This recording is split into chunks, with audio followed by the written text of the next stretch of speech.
Retro. And welcome, everybody, to another episode of the Animanicast. He fiddles while the city burns, he rules with fear tyrannical. He's lazy, brutish, and ill-willed, he thinks that he's infallible. Santa small, he steals from goal, his writing's ungrammatical. He's making Roma great again, dramatic and fantastical. He's gormless and irascible, tragic and autocratical, maniacal and radical, positions problematical. His telescope sabbaticals, his tweets are unsyntactical. We're still talking about Nero, right? He's a narcissist, a petulant, unscrupulous embezzler. He is the very model of an ancient Roman emperor.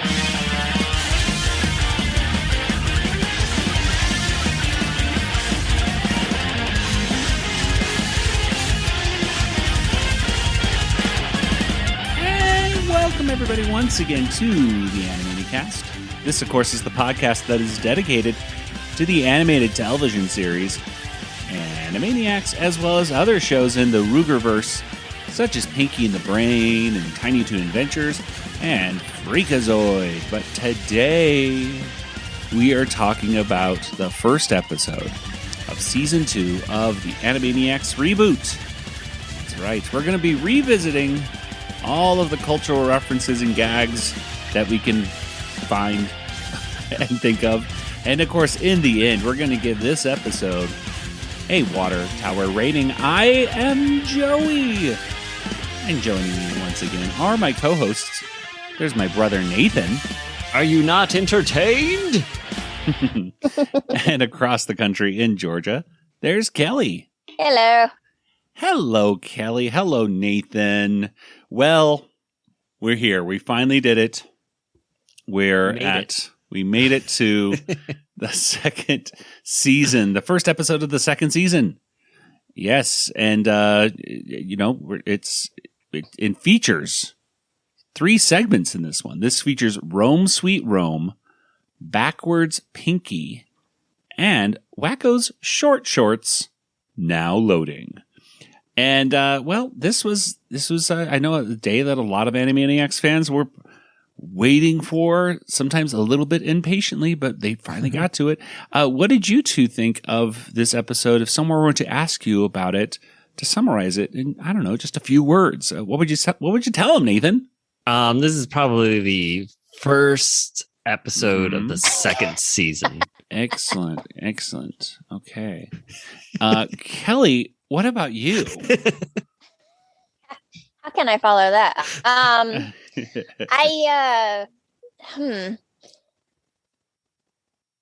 I'm just gonna say, well written.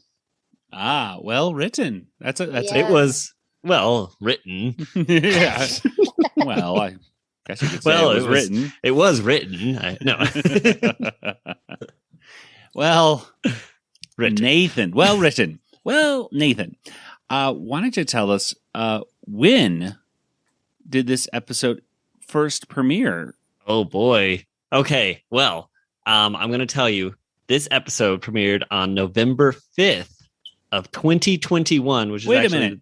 That's the today. day we're recording. Yeah, that's kind of funny. That's crazy.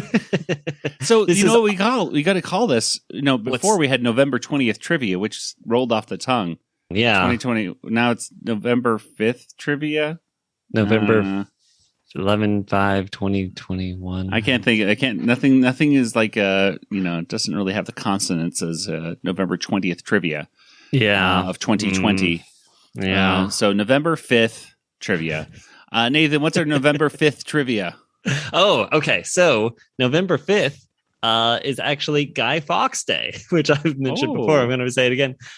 This was this is observed in the United Kingdom, so all our fans from across the pond know exactly what I'm talking about. There's the gunpowder treason and plot against James the First, when Guy Fawkes and a bunch of his compatriots tried to blow up the Parliament, I guess, right? And then, they failed and were executed. But they still celebrated. The people celebrated Guy Fawkes Day. I'm not sure exactly why. Whether it's because they agreed that Catholics were being not welcomed enough, or if they were happy that James wasn't killed. But one of the reasons, Yes. There was a reason. there was a reason it's celebrated, and probably for one of the two reasons. And I mean, they made a movie out of it. exactly. And I mean, I'm saying that some people probably celebrated it because James I lived, and others probably celebrated it because they agreed that Catholicism should be more recognized, I guess, because that was the whole reason he wanted to blow up Parliament, was something bad. Well, there you go. I know we do have some listeners across the pond. Yeah, see, so and There's they probably could tell us more about why they celebrate Guy Fawkes Day. It's because we obviously need more information on that. All I know is that there shouldn't be any reason to forget the gunpowder treason. So, well, I think something, even though there's going to be additional facts about November 5th, that Nathan's going to come up for the next 13 episodes. If there's additional Guy Fawkes Day facts, I think we could put those in there too. So if you are a listener in the UK or something, or you just know more about Guy Fawkes Day than us, which is pretty easy. Yeah, to do. All my information comes from V for Vendetta. So there you go. Well, if you know more, you can just send us an email, animanicast@gmail.com, and maybe we'll share a little quick Guy Fawkes fact. Guy Fawkes Day trivia. Or if you send a little audio clip, we may even play some of that. So yeah, if you have a British accent, extra points, because that's just like just sounds Nathan's good. British accent is pretty spot on, pretty good. But I mean, I think we can get some more authenticity if we get real British people in there. Well, anyway, so let's go ahead and go get. Let's go ahead and get right into say it better myself. I agree. Well, before we get into our discussion, let's go ahead and talk about the variable verse, which was back againy. Back againy. And there's my dogs barking in the background. They loved it. I hear them. They're back again. Yeah, they're back againy. Well, this was featured on the trailer. It was cute. I don't know what else to say about it. It was, they're happy. And Wakko was squeezing. I guess the weird thing for me was seeing Wakko with a frog in one hand and a spray bottle in the other hand and squeezing both of them at the same time. I don't know why he has he's cleaning a frog. I don't know what's going on. I don't know. I wrote it in the show notes just because I was a little confused at because everyone else looks normal. Just Wakko wearing a party hat, holding a frog and a spray bottle, and then he squeezes them both. He squeezes them both. He was in the middle of cleaning his frog with sunglasses on, and then they had to do that. I don't know what's going on, but It may be a reference to something in theory too. There could be some like Animal House movie or something, somewhere. I don't know. I've seen Animal House. I don't remember. I know. Belushi I'm not saying frog. that movie, but I could imagine some like 80s movie or something. Ooh, okay. All yeah. Right. If anybody knows about a frog in a spray bottle, let us know. Okay. Let's go ahead and get into our discussion of the first segment. And of course, this was called Rome, Sweet Rome.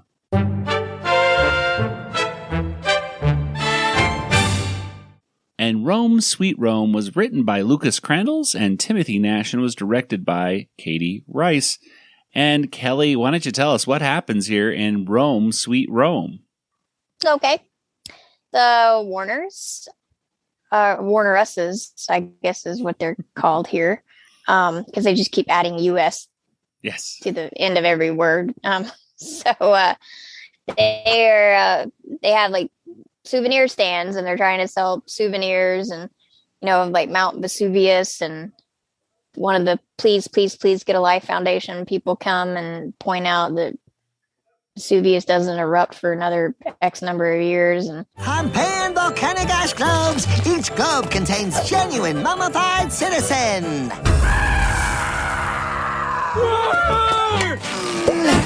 Actually, that's an anachronism. Mount Vesuvius doesn't erupt until 79 AD, another 11 years from now. Lazy writing. They're trying to figure out, why are we trying to sell souvenirs when souvenirs aren't really, they haven't basically been invented yet, kind of thing. Then there's the emperor, Nero, and he's fiddling. And apparently he shouldn't be fiddling. He's supposed to be playing a lyre because please, please, please get a life foundation. Verily, together we shall keep the barbarians out.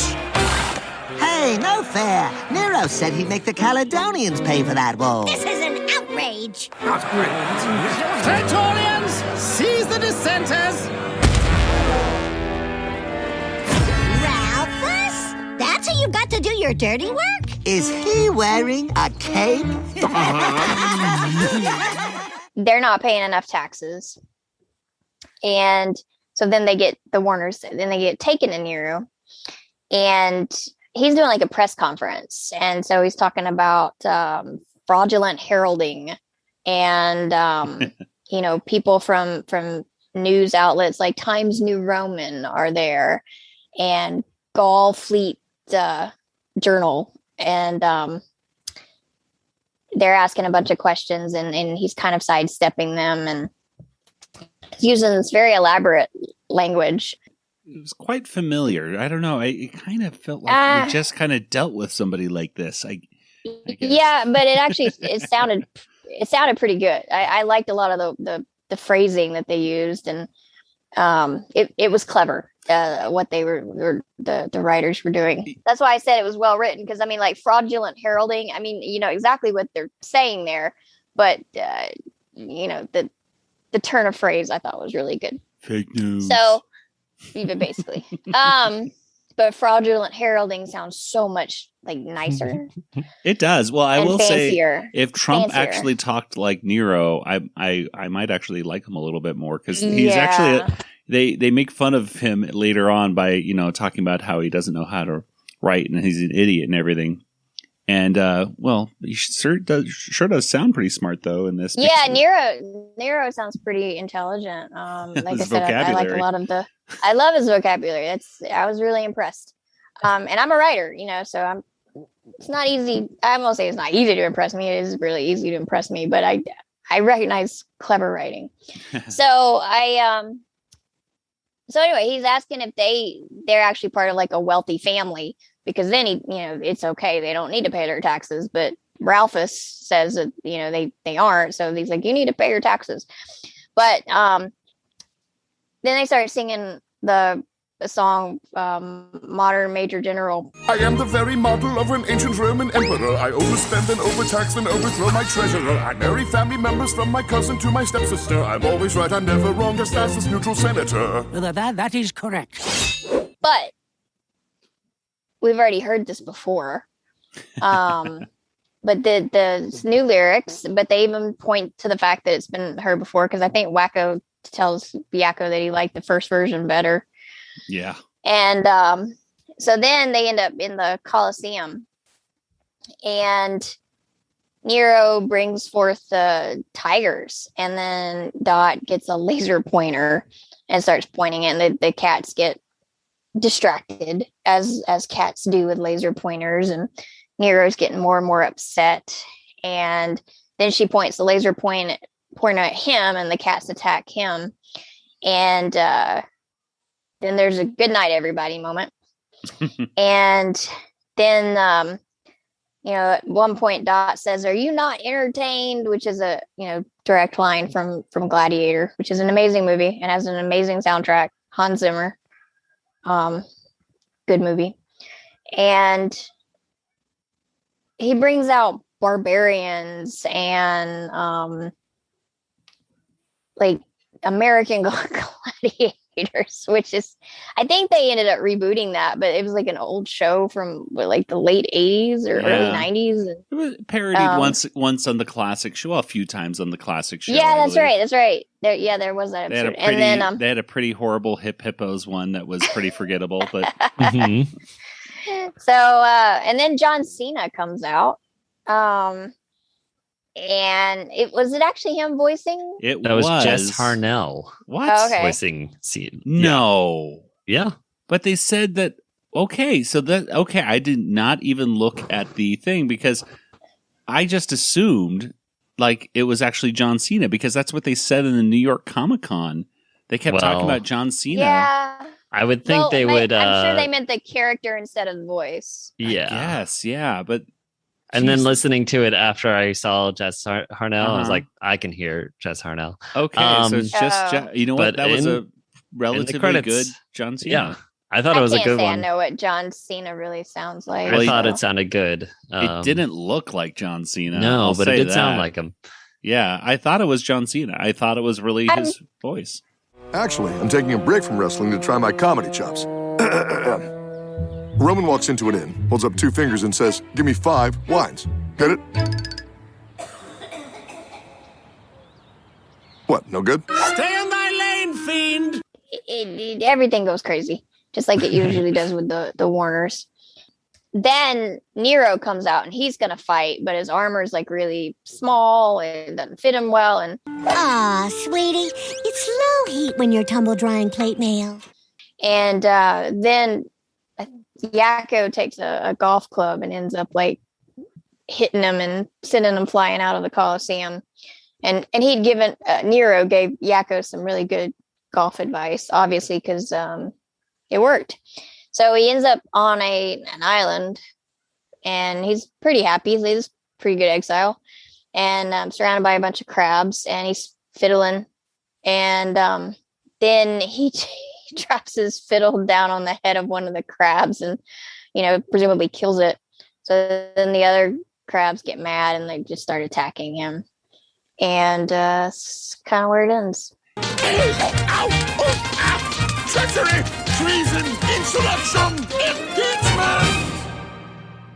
Yeah, it's Trump, but he didn't sound like Trump. No, and it didn't look like him too much. It didn't. Not like the one. Yeah. Sometimes he did like a puckering face or something like that, like right. And he had blonde hair and stuff like that. But they mostly. Yeah, as tired as I am about Trump humor at this point, at least it was nice to see a guy who was just a little different enough, I suppose. And sounded different. Yeah, different voice. I couldn't deal with a Trump impression for 10 minutes. No more, please. So let's go ahead and go over some of the things that we thought were funny, some of the things that really stood out for us. So Nathan, why don't we start with you? What are some things that stood out for you? Which, by the way, we should mention, Nathan has amazing notes right here that he did basically by himself, because the wiki at this point doesn't have much stuff on it. So yeah, I'm sure listeners can take all we say here and they can just add it there and just add it in because Nathan did the research. Just it's all cite good. Us. Nathan, what's something that stood out for you in this episode? I liked all the educational things in it. So I don't know if that's not really funny, but that stood out to me. I was like, oh, wow, I actually learned a lot from this episode. Yeah, I learned that he did, in fact, marry his cousin and his sister-in-law, right? Is that or stepsister? Yeah. And he actually was married, I guess, a 3rd time, is because I had to look it up too and go, how many times has this guy been married?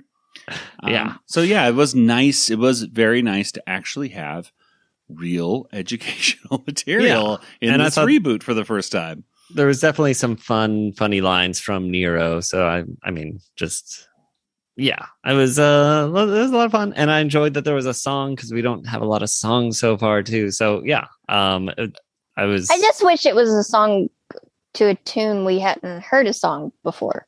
Mm-hmm. Yeah, I agree with that. It was kind of like, oh, I know this song. They did this before. You know what I mean? Like it would have felt a little, because there's other Gilbert and Sullivan kind of things. I mean, it works for the Emperor, but you're right. There's other stuff in the public domain they could have picked, I'm sure.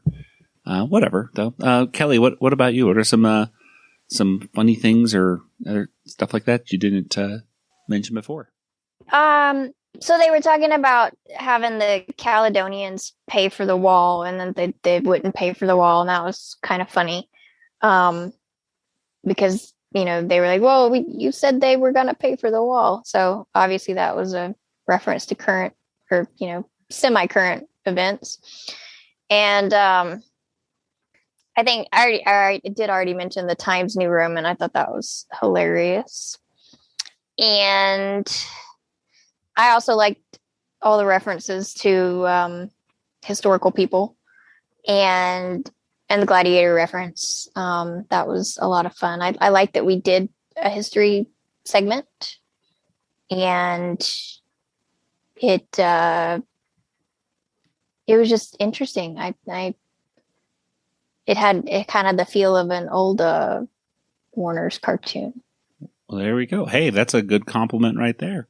Well, let's go over some of the. I'm kind of doing this out of order, but I mean, we haven't done an Animaniacs episode in a very long time. So, and also, it's like 9. It's almost 10 o'clock where I am. Yeah, exactly. We're a little loopy, but anyway. So some of the cultural references of this one. Well, there's a lot of them. Like I said, Nathan has a bunch of them. So Nero reigned from October 13th of 54 to June 9th of 68. So Mount Vesuvius erupted in 79 AD, which is actually 11 years after Nero died. So yeah, they mentioned that's 11 years in the future. So this must take place in 68. Although there's other I was trying to figure out what year this takes place in, but well, General Corbulo is that the actual guy? Yeah, so that's talking? Yeah. Oh, so the guy? No, the little guy calls out. It says that General Corbulo has defeated the uprising in Britannia. But he died in 67, so this actually would be in 67. 67. 66. So actually the geek was wrong. The nerd that said that. Ooh, man, we're out geeking the geek. Yeah, I wanted to out geek him. It was, by the way, it was nice, by the way, to see that guy, return in a redesign right there from Please Get a Life. Well, no, he's kind of the guy from the opening credits too. So like. Yeah. So, well, sort of. I mean, he doesn't look like the same guy. The guy from the opening credits looks like a troll, like a real troll. But I think he's called in the credits. He's called a troll, a geek troll or something. Nerdy troll. Nerdy troll is the actual. So the trolls will say we're so passé. Yeah, but he has the same look to him as the Please Get a Life Foundation. Just a redesign of him, I think. He sounds like him. Nathan, you have a little thing right here that says Brexont. Oh yeah, so we have stopped the Brexont is also what the crier is saying. So this is all stuff the crier is saying. It's all like educate, like he's talking about the Britannia uprising, which is probably like there was an actual revolt in Brudekin, and that was in 60-61. So it's actually probably takes place in 60 AD. So it's actually like 19 years before Mount Vesuvius arose. Wow. So the time is very much up. One of the things I thought about when they said, when Yakko was like, should we be doing tourism stuff before there's even tourism? And I thought, there wasn't tourism back then? Like, I'm sure some people traveled around the place and got souvenirs, right? Yeah, sure. There had to be. I think people kind of, I don't know, maybe not everybody, but sure. Time travelers did, though, for sure. Definitely. Boudica was a person, not a place. Yeah. The Brudekin revolt is the whole is a section of people. So the whole Britannia uprising is.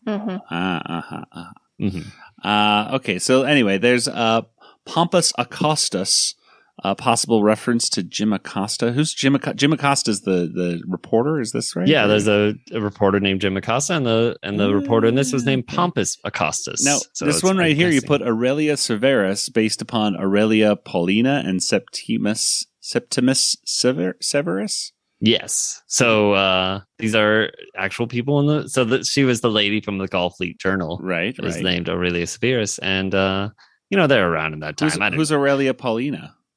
She was some woman that liked Septimius Severus. I don't know. There's a bunch of I was like, probably not important.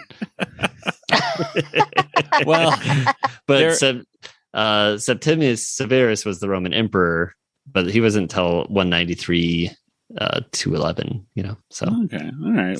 Some ways away, but they were alive during the same time. Well, and. One of my favorite things in this was the quick line of Ralph saying, Mr. De Niro. Mr. De Niro! These three won't pay their taxes! For Nero. I was like, that was a quick kind of giveaway right there. It's kind of Robert De Niro, like Ralph getting mixed up with Robert De Niro, I thought was a funny one. They did allude, obviously, a lot to to Trump. His, is that your real hair? Look, look how tiny your hands are. They at one point in their song, of course, kind of get off task, and they really start talking about Trump, like him tweeting, and they show like birds or his golf game or stuff like that. But there's so obviously we all knew it was Trump. It's not big deal. Niels Neidhart comes back, which I was not happy about because I do not like that character at all. And I was actually one of the things I was most looking forward to in the second season was hopefully not seeing him. He's a regular now. He's going to be? He's been in as many episodes at least as the CEO now at this point, right? That's right. Wow. This is the third episode. Imagine hearing this, ladies and gentlemen. Well, the reboot's coming. Oh, great. Is Slappy Squirrel in it? Well, no, but this guy who talks like this all the time is in 3 episodes. I think it's kind of funny. Oh, boy. Well, I'm glad you folks like it because I'm sick and tired of them. Because it always reminds me of like Hans and Franz. Yeah, well, they definitely. We're going to pump you up. Let's see. They did also mention like the DMCA, DMCA notice on Niels or whatever right there, and. I have here a DMCA takedown notice demanding this unauthorized parody of Conan the Barbarian be removed from this episode immediately. Let me peruse. It's watertight. Yes, those are always fun. Anybody who's posted anything on YouTube has probably gotten... Well, if you post enough things on YouTube, I should say. Haven't we gotten some of those? Of course we have. That's why if you listen to things on YouTube, sometimes there might be a little, big gap in the audio. And you're like, what happened? And then you're like, oh, yeah, that's what happened. At any rate. But that's just part of the online community world at this point, I suppose. I guess I should mention one thing that I almost didn't get at first, which was the John Cena joke, the first one that he mentioned. There's obviously Medusa objectifying people, which is kind of funny because she would turn them into stone. But yeah, that one I got. I never did get the other one. They give it away in the audio descriptions. Oh, really? Too. Okay, so he holds up 2 fingers and says, "I'll have five wines." Because a V, right, is the number. Oh my goodness! And then he said, yeah. And so in the audio description it says Roman numeral 5. Oh my goodness! Yes, if you're ever worried, if you don't get a joke, if you're wondering what's in the background, Nathan knows. Keep the audio descriptions on, and that'll help you. I mean, I got it the first time, but it was just fun hearing it. I was like, I did get the joke. I did. That was a nice part though, and it was just like. The crickets chirping and stayeth in your lane or whatever he says. At any rate, and there was a cool, I did learn a cool, word. Okay. I'm going to find this because it was right in the Emperor song. Here it is. Wait, this is going to be a good one. It is, gormless. I've never heard the word gormless before. It just means stupid. But they called him gormless. And I was like, what does that mean? Stupid. There you go. That's what I'm saying. Good vocabulary in this episode. Yeah. They definitely did lots of research either. for, I mean, just like talking about the plural of Warners. Yes. Should be Warner Eye. I guess the one last thing we should mention is the one thing I will say that I did not like, I did not appreciate in this is the good night everybody joke that they did just because. Oh, yeah. I didn't like that. Somebody grab this pussy! Good night, everybody. Yeah, it's just this show. I think all the episodes this season are TV 14, and some people think, "Well, that must be a mistake," but no. He refers to Trump saying, "Grab him by the," and number one. Disgusting on the part of Trump. Number 2, I don't want to see jokes about it anymore. Number 3, the original show, while it did do innuendo, it was innuendo, and you didn't get it. And good night, everybody jokes were not as pause it right here. And did you hear that? He just said that word. If we break it apart, like, no, not cool, in my opinion. I don't know. What Nathan? You didn't like it, Kelly? Do you You said you liked that part, though, right? I mean, No, I didn't say I liked it. I was Oh. just acknowledging it. No, I thought it was a little. I mean, it was more shock value than funny, I guess. yeah, We'll go on more for the shock value. yeah. I mean, I see what they did, but it did feel a little too adult for, I think, some of the audience. I don't know. Yeah, I mean, here's the thing. It didn't offend me necessarily, but it was just like, whoa, they did that. Yeah, exactly. And here's the thing. I was thinking, like, I'm a school teacher. I wanted to show, like, maybe at lunchtime I'll just kind of put on this episode and see what the kids think about it. Well, I'm in middle school. A lot of the kids that I teach are under the age of 14. In fact, many of them are. And I don't want to put on an episode of a cartoon show that's going to pause and push out that word right there. It's no, I don't know. So I didn't show it. And I don't know. I think it's a sad state when they're basically making the show like it's supposed to be for kids with the adults being able to enjoy it. Instead, it seems like they're kind of aiming for the adults first. It's like, what do you want your kids to say that? Or to say, why did he say goodnight, everybody? Or I don't know. Are they really aiming towards kids, though? Or are they trying to aim it towards the people who like the original show? I mean, I figure they're trying to appeal to both. That's the thing. It's like, is it unbalanced towards older people versus the younger kids? Because in my opinion, if you really wanted to get a feel like the original show, I don't know, going towards the kids first, but then trying to hook the adults in along the way would be because the adults are going to watch it either way. I mean, well, what's really shocking is doesn't Disney own Hulu? Yes. So that makes it really surprising. Yes. Because it's like, okay, well, it's a streaming cable thing, so they can get away with a lot more, but Disney. And I just tweeted out today, or retweeted, D23.com actually just had an article on the Animaniacs Reboot season. Oh, really? Like, watch the season this weekend. And I'm like, wow, okay, Disney pushing it out. I mean, it's very weird to see like Disney promoting Animaniacs at all, which is just mind blowing. Like, what world am I in? I was like, I don't know what world we're in anymore. Yeah, but also, what's the world of Disney owns half of everything, So didn't the Simpsons predict that like 30 years ago or something that, or at least Disney was going to own Fox. They called that a while.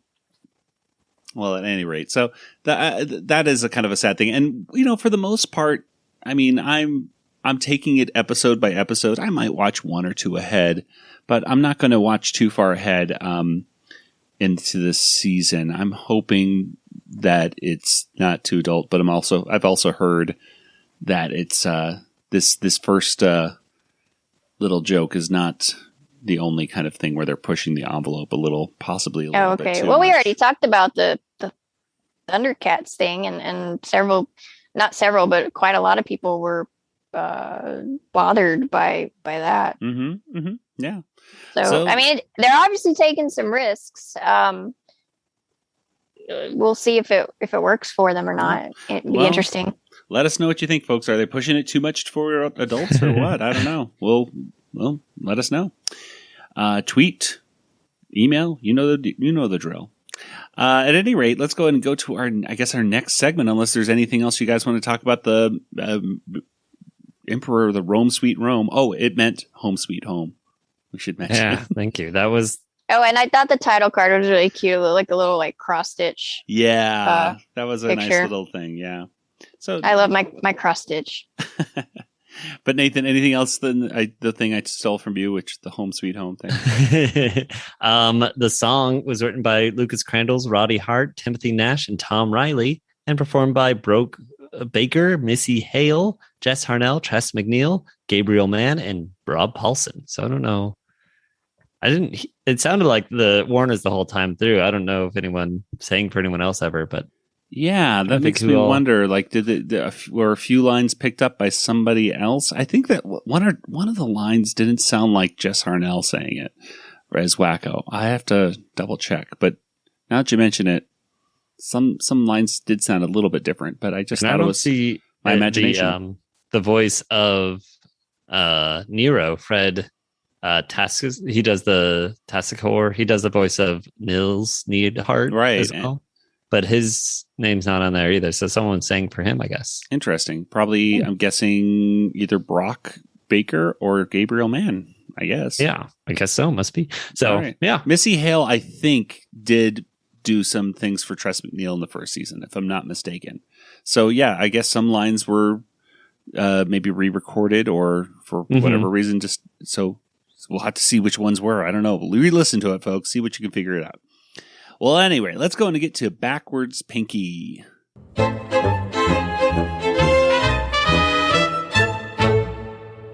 And Backwards Pinky was written by Kathleen Chen and Brian Polk, and it was directed by Katie Rice. Nathan, what happens here in Backwards Pinky? All right. Well, we are in the Acme Labs once again. And Pinky and the Brain are in a cage. Oh, boy. Brain is looking very cute. He's got huge blue eyes. He looks so sad. It looks like he's about to cry. And the two female technicians, one of them's like, oh, she's so cute. So she picks him up and he starts rolling in her hand. He looks so cute. Yeah, it's adorable. She puts him back in the cage. And then she's like, hey, didn't I have my engagement ring? Oh, well, she doesn't seem to care that she's missing her engagement ring for some reason. The guy wasn't that great. You know, this is her excuse to get a better ring. I just won't get married then. Whatever. So she leaves. Turns out the Brain is wearing contact lenses and he had the engagement ring in his mouth. And it says, forever engaged or something. I think it said eternal love or something. Eternal love. Ugh. Right? He takes the diamond off the ring and tosses the gold part of the ring. And he puts it on top of a machine that's under a pile of hay. And he announces that finally his invention is complete and ready for to begin his domination or something. I don't know. Meanwhile, Pinky is laughing at something on the intranet or internet, as Brain corrects him. He's watching Backwards Gary, which is his favorite show. And there's even a theme song.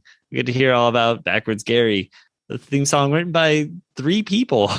It's really? Like 10 words long. Yeah. Wow. Roddy Hart, Tom Riley, and Katie Rice all got together and they said, we got to really nail this out. Backwards Gary videos are my absolute favoriteest thing on the whole intranet. It's internet. Who's net? He'll brighten your day, face the wrong way. Backwards Gary's here to stay. Backwards Gary, he is here to stay. And yeah, basically it's Guy and his head's on the back of his face or whatever. So, and he screams. We laugh now, funny. But once Backwards Gary's theme song sweeps the nation, they're going to be so much money. Are going to be rich, and they'll be like, "Well, I'm glad I got on that." All right. The machine that the Brain has invented is actually a teleportation machine, and all it needs is a diamond to work. But if it's not a perfectly clear, if the diamond doesn't have perfect clarity, it will only work once. So the plan is to use the teleportation device with the impure diamond or whatever to get into the Smithsonian, and then they'll steal the Hope Diamond, and then they can use the teleportation device for taking over the world. You can do anything then, I guess. I don't know. So Brain decides to bring Pinky, and Pinky decides to bring his streaming device. I think it's like a phone or something. And they're all packed into this little container, and they're shot off into the Smithsonian. And on their way there, they're getting transformed and merged together and turned into real mice. And then they land, and Pinky looks like he's fine. He's just a little upset that it hurt so much, but he was okay. He's a little upset that the Wi-Fi signal was a little spotty at times, but he's fine. But the Brain's missing. Where's the Brain? He turns out he's on the back of Pinky's head. Oh boy, we've got a situation. Say, Brain, where are you? Where are you? I'm right here. Where? Where is where? Where? Where? Oh no, it can't be. I'm back here, on your back. Egad, we're stuck together! And the only way to fix this situation is to steal the Hope Diamond and then use it to teleport back to the lab. And then hopefully they should be separated by then. So Pinky's the only one that can touch the floor because Brain's so short. So Brain has to direct Pinky on which way to go. And Pinky's walking backwards. They're going through the vents and they fall down through the vents on top of the Hope Diamond. The alarms are going off. They smash the thing. The security guard comes. Luckily, she has hurt her ankle. So they just run off. Oh, no. Oh, please don't run. I've been meaning to work out, but then I went on a cruise and injured my knee in a corn eating contest. Run, Pinky. But on the way out, Brain is unconscious and Pinky doesn't know what to do with his Hope Diamond. And he sees a hot dog cart. He's like, what would Brain tell me to do with a Hope Diamond? And then we cut to, and Pinky's eating a hot dog and we're trying to figure out what happened to the Hope Diamond. Pinky, what happened? Oh, you're awake. Well, first I went to buy a hot dog, but then I found this one in the trash. But I still had a diamond burning a hole in my pocket, so I decided to get a soft pretzel instead. Ooh, soft pretzels. I love how soft they are. They only take cash, so now I'm at a bank and I'm gonna cash it in. Meanwhile, Brain is starting to think more and more like Pinky and start saying more and more things with Pinky and agreeing with Pinky. Things sound like great ideas. Yeah, we'll just write a letter to Santa and Santa can open up a banking account. It's all crazy ideas. Then he realizes that he's thinking too much like Pinky, so he knocks Pinky out, which makes it so he can no longer walk since he can't touch the floor anyways. And a security guard comes by, sees the Hope Diamond on the floor, pawns it next door, and gets $40 for it. So now they got to go over to the pawn shop, steal the diamond from the pawn shop. And as they're stealing it, the pawn shop owner notices. He grabs a squirt gun and starts trying to spray them. Meanwhile, Pinky and the Brain are trying to create the teleportation device by using neon and Tolkien or some I already forgot what like a coffee cup and they need the right metals and everything. And they're using laser beams and shoots it into the coffee cup, and the Pinky actually kind of builds it, so I don't, he's such a genius that he's able to make it.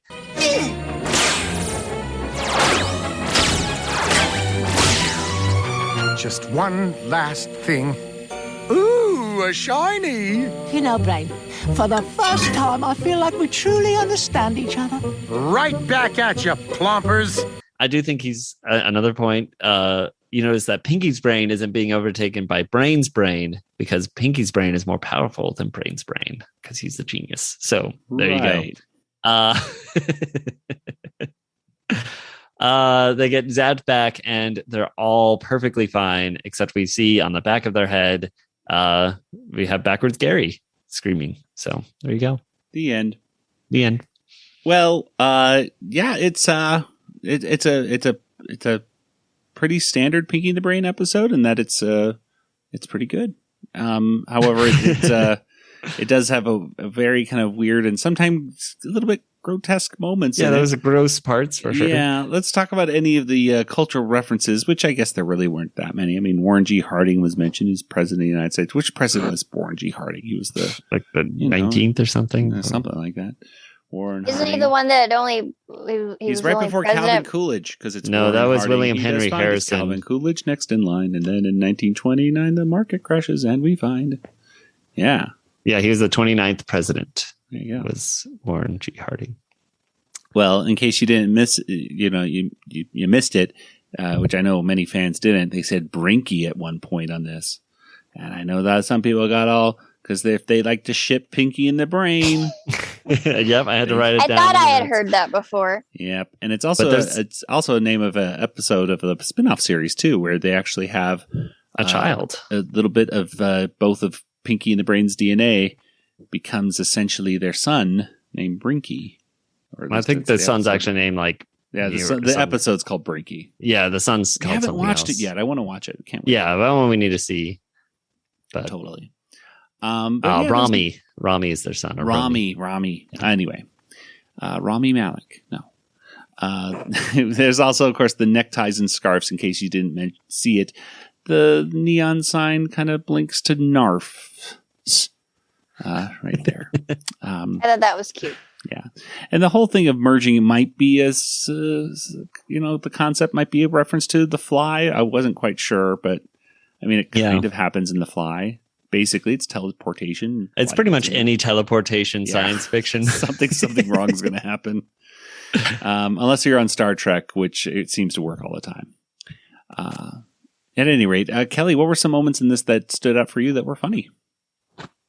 I really did like the little cute brain. And then I thought it was funny that it was just contacts. I liked when they were sliding down the dinosaur bones. I thought there were some good camera angles there.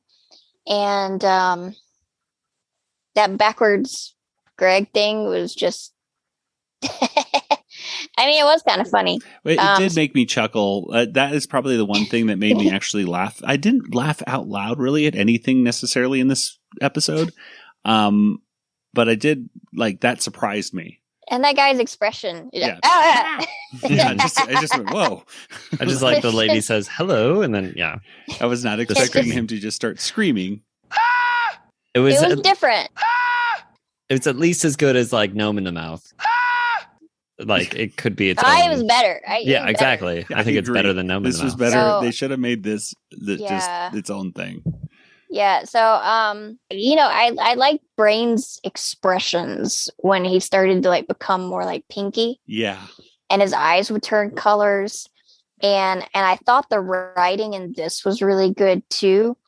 And because when he talks about the neon sign, he's like, go do the thing where it's all sparkly, shiny. I can't remember what he says. Yeah. And I wrote it down. And then Pinky's like, oh, the neon sign, because Pinky understood what he meant. So I thought the lines that Brain said when he's trying to say something and he's not using the vocabulary he normally would use.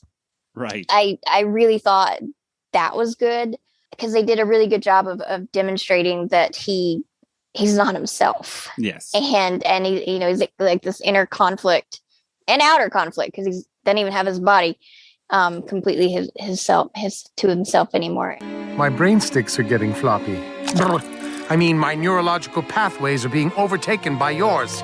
And I did not like the hot dog and the vomit. Yeah, that was really too gross. I'm like, do we really need to do that? And I didn't like the part where the brain got hit so much that it looked like he died with the it just looked like this. I thought that was kind of funny. Oh gosh, that would look so where he's just kind of hanging there. Brain's dead.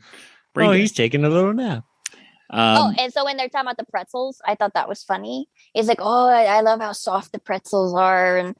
And he gets so excited. And when they're talking about pudding at the end of the episode, like Brain just gets so excited about food at that point. And it's just, there were a lot of cute moments, really. Yeah, you mentioned a lot of things I liked as well. I didn't like the... one thing that kind of bugged me in this one was that I just felt like the scale, I mean, it's not a huge deal because whatever, they could, explain particles being remanipulated in different ways, but the brain looked a little too small I mean, they had to make him, I guess, a little bit smaller. His head can't be bigger than Pinky's head. Yeah, exactly. So, but something about it just looked like, I don't know, is the brain really that small compared to him? But whatever, it wasn't a huge deal. It just kind of looked a little weird. But it was nice. It was some good stuff in this one. And like you said, I really did like the just the brain saying, ooh, shiny. Like he even starts sounding like Pinky, his little British accent and stuff. I like that they were pondering the same thing. That was a little fun. Oh yeah, the puppet going on a date with the puppets. Ooh, are you pondering what I'm pondering? I think so, Pinky, but can a relationship with a puppet ever be no strings attached? So that was good stuff. Anything else, Nathan, that was worth mentioning? At the end, when they say, are you pondering what I'm pondering? And they says, oh, I hope not. Thank God, no. But they both frown. It seems like they both kind of missed pondering the same thing. Oh, I didn't notice until the audio description told me. Oh, well, there you go. Like, Double check it, folks. And they had the little sound effects where Brain kind of moves his eyes right there at the end. Because Pinky asks him something. I think about pondering, or are we still pondering the same thing? And Brain's like, no. And then he moves his eyes to the side. And that's where you kind of see that he might still be, or he does miss it. So he might still have a little bit of Pinky in him. I think so. I mean, he definitely has backwards Greg. Yeah, But exactly. I like the sound effects that matched up with the eye movement. It was subtext, I guess would be the right word, maybe. Well, that's the Bernsteins right there. Are you still pondering what I'm pondering? Thankfully, no. Yeah. And we're going to have to get them on the show again. Yeah, let's get them on the show already. Yeah, we're going to have to get them on the show. It was nice to see that, at least, I mean, I'll have to see if, watching it perhaps again. I think it was orchestral, I should say, score throughout the whole thing. Where previous episodes in the first season, it was like orchestral in the first part, and then as soon as you get to the Pinky and the Brain, it actually was like, synthesized music. And I don't think it was like that in this one. We'll have to see if that keeps up through the rest of the season. At any rate. Well, let's go ahead and get to Wakko's Short Shorts, now loading. Now it's time for Wakko's Short Shorts. Well, Wakko's Short Shorts, now loading, was written by Timothy Nash and Lucas Crandalls and directed by Brett Varon. And, well, this one right here, it's a pretty direct one. Wakko wants to get something loaded on his tablet, a game called, what is this, 2-2s? I don't know. Let's have Wakko. What is this thing called? It's only the top-selling, highest dopamine-releasing, biggest and best squad-based MMO PvP game ever. 2 weeks to total turmoil. Kids. At any rate, this game takes forever to load. It's Yakko is going to watch a Gandhi director's cut, which takes over 7 hours to watch, and it's still loading and processing and doing all this. Basically, this goes into the future with many things that Wakko needs to do, such as sign away his firstborn child, and it goes 100 years into the future, and then it finally loads. Wakko is now an old man with a Rip Van Winkle beard, and he's just about to load it. He presses new game, and then it goes new game, and he says, "Oh, this is a great game. This Pug Arrow game is where they put their head in a potato bag, bag of potato chips, and then throw up in a potted plant." And then it starts all over again, and his head explodes, and his hat lands on his headless body with the ears still attached to the hat.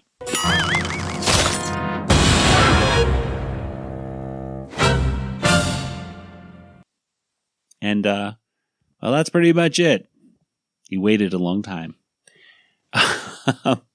Let's go ahead and talk about some of the references. I don't know. It's maybe a reference to Fortnite or something like that. I don't know what kind of game. The game kind of looked like it. Yeah, kind of. I never played Fortnite. I tried once. I got killed within about 10 seconds. Then I said, I don't like this game. Put me back on Animal Crossing. I think I'll play that for a little while longer. You could build things in Fortnite. Yeah, but I don't have to worry about jerks hitting me on the back of the head. Yeah, just let me build this thing. I want to collect some wood. It's very much like Animal Crossing. Yeah, it's just exactly the same thing. Well, anyway, there's not too much to say about this. I guess there's a part where Dr. Bonzo is in it. That's voiced by Maurice LaMarche, where you think Wakko has become a skeleton, but actually it's just a separate guy named Dr. Bonzo. How's it looking, Dr. Bonzo? 'Tis close, young Wakko. I can feel it in my bones.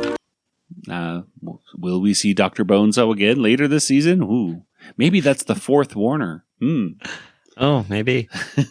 He became a doctor.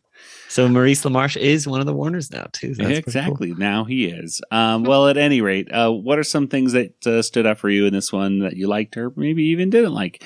Nathan, let's start with you. When Wakko's head exploded, it reminded me of the ad I saw before the episode of Animaniacs. I don't know if you guys saw the same ad, but I don't think I did. But I'm assuming his head exploded. There was an ad for some kids game or something, and the kids' heads keep exploding when they're talking to the bus cross driver or something. So they're about to cross the street and like, what did you do over the weekend? And then their heads explode. And like, wow. Oh, that's fun. Wow. Okay. Kelly, what about you? The first time I watched it, it was fine. I was like, oh, okay. So, I deal with, I get so mad when I open up my Emoji Blitz and it wants me to download a new update and I'm not connected to Wi-Fi or something, so I could relate. And with Wakko's frustration. But then the second time I watched the episode, I just skipped that part. I didn't watch the segment because I'm like, I don't know. I don't want to go through all that again because he's so frustrated and I'm frustrated watching him be frustrated because I'm irritated with all the loading screens at this point. So I just didn't want to watch it again. Yeah, it didn't have much rewatch value. I will say one thing that also kind of creeped me out was the line about the Warners being like mules. They can't have children, they can't which kind of made me go, I don't want to think about them like that. I want to think about... Oh, that's fine. We can have children anyway. We're like mules. The parents of the Warners are sterile. Great. Fantastic. I didn't need to know this. But I guess if there's nothing else we have to mention, anything else from the rest of the episode that we should mention? Oh, we should probably mention one of the people that was in the episode that I was surprised at. Rachel McFarlane as the lady in the bank. Lady in bank? Yeah, I don't even remember who. Lady in the bank. There was no lady in the bank. Like which? Like what? Yeah, I don't remember. In the credits, it says lady in bank. Yeah. Oh! At the backwards Greg. Oh, that's right. Oh, okay. The one that says hi. Okay. She says hello. Yeah. Mm-hmm. Well, that was Rachel McFarlane, and who's she, Nathan? She's the sister of Seth MacFarlane. There you go. So you want a job in Hollywood, got to know somebody. So if you know if you're friends with the showrunner of Animaniacs, I mean, like she's done other things. She has. She's done like things in Family Guy and American Dad. So to think that she's she was also in Ted 2. So to think that she's only doing things because she's Seth MacFarlane's sister, come on. Okay. Enough said. Well, before we get to our water tower rating, I think we better get to just a few comments from our listeners. I put out a quick little call out for anybody to give us their thoughts about just the first episode of the Animaniacs second season. And we did get some responses here. Let's get for email, first of all, from Jeffrey Webster. Jeffrey says, despite Nero having Trump-like character traits, which is one of the episode's flaws, I thought the season premiere was really good, from the DMCA joke to finally getting a proper good night everybody moment from Yakko. I even enjoyed Nero's Modern Roman Emperor song, which is, of course, a reference to I am the very model of a modern major cartoon individual. Well, sort of. The Pinky and the Brain segment was also enjoyable. The only flaw is seeing Brain throwing up. The Wakko short now loading was really funny take on having to wait hours for a game to update. In the end, despite a couple flaws, the season 2 premiere almost felt like a classic Animaniacs episode. Over on Twitter, let's see what here. We got some thoughts here. We got Steven Soros said, so far the reboot itself feels like a step up from season 1, a more bouncier and lighter tone overall, though I'm questioning why it's rated TV-14, as I feel it could still pass for PG, at least for the first 3 episodes I've seen. I still feel that it's very much its own show compared to the original. It's not a bad thing, though. It's a reboot, and I still laughed and had a lot of fun with it. I just still have a bit of uneasiness about it from last year. The songs in episode 3, which we're not going to get to. I'm cutting him off right there. Cutting you off, Steven. We're not talking about episode 3 yet. We're just talking about episode 1. Yeah, come on. I haven't even seen that episode. I haven't even spoilers. Spoilers. Over on Facebook, they have Eric says, funny as always. I was amazed by the humor. Damonica said, I loved it. I laughed throughout this short. And Jeff says, it has the best good night, everybody scene ever. Well, I think we disagree with you on that, Jeff, but I'm glad you enjoyed it. And like I said, for any of these episodes, as we watch them, if you want to send in your thoughts, send them in. We just might read them on the air. Well, let's go ahead and get to our water tower rating.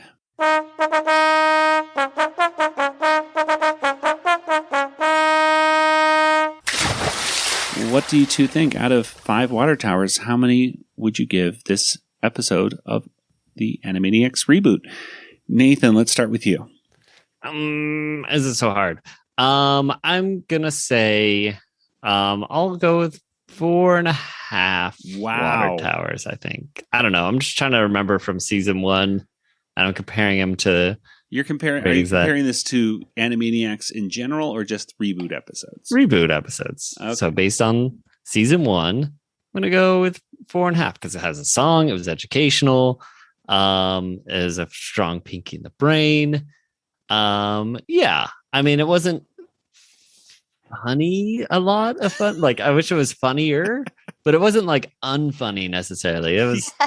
It's like and it was very cleverly written. I thought the first segment, there's the things that Nero says, like everything is a play on something that Trump said, pretty much. It's all very well thought, I thought. So, I thought 4.5, I think. Yeah.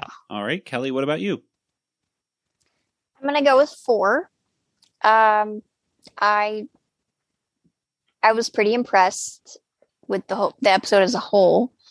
And, I've already said, and Nathan also said that the writing was good. And, I do think the Pinky in the Brain was the strongest of the two, like it usually seems to be with the reboot, but, definitely enjoyed the Warner's segment and the historical aspect of it. I always love those. And, they worked in a lot in that episode, or I'm sorry, that segment. So yeah, it was a really strong episode for the first one. All right, and I'll give it a 3.5. A lot of the reasons you guys said. I thought it was. I guess there's a difference between witty and being well written, I suppose, and just generally funny. And I just didn't. As much as I was like, okay, I didn't. I've watched 2 episodes of Animaniacs so far. They had a live stream of the one with the Super Sweet 16 party last night, which is I think episode 6 or 7, I want to say. And I watched this one, and neither one of them actually made me go laugh out loud. Although the backwards Gary did surprise me enough to make me go, whoa. That was like, that did make me vocalize something. But it didn't make me laugh. It didn't make me smile from ear to ear. You know what I mean? It made me like go, whatever that kind of expression would be.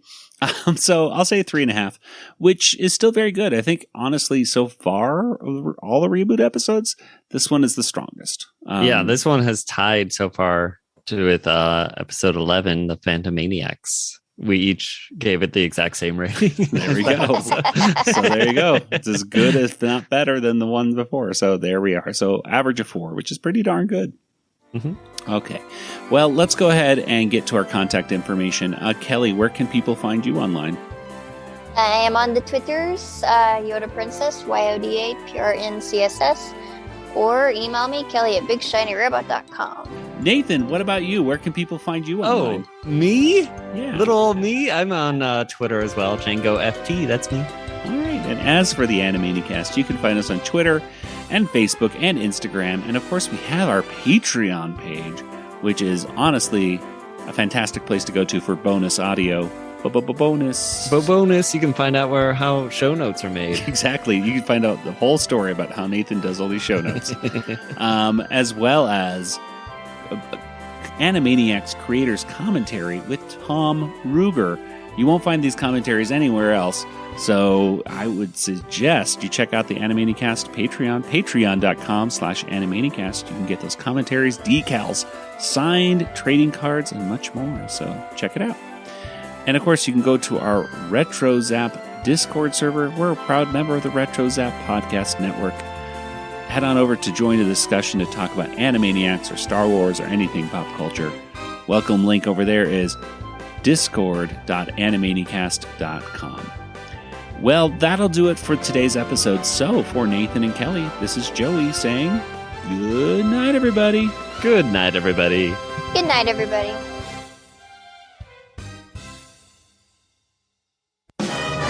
This podcast is not endorsed by Warner Brothers or Amblin Entertainment and is intended for entertainment and information purposes only. Animaniacs, Tiny Toon Adventures, Freakazoid, the Warner Brothers logo, all names, pictures, and sounds are registered trademarks and/or copyrights of their respective trademark and copyright holders. All original content of this podcast is the intellectual property of the Animanicast unless otherwise indicated. Narf, narf, narf.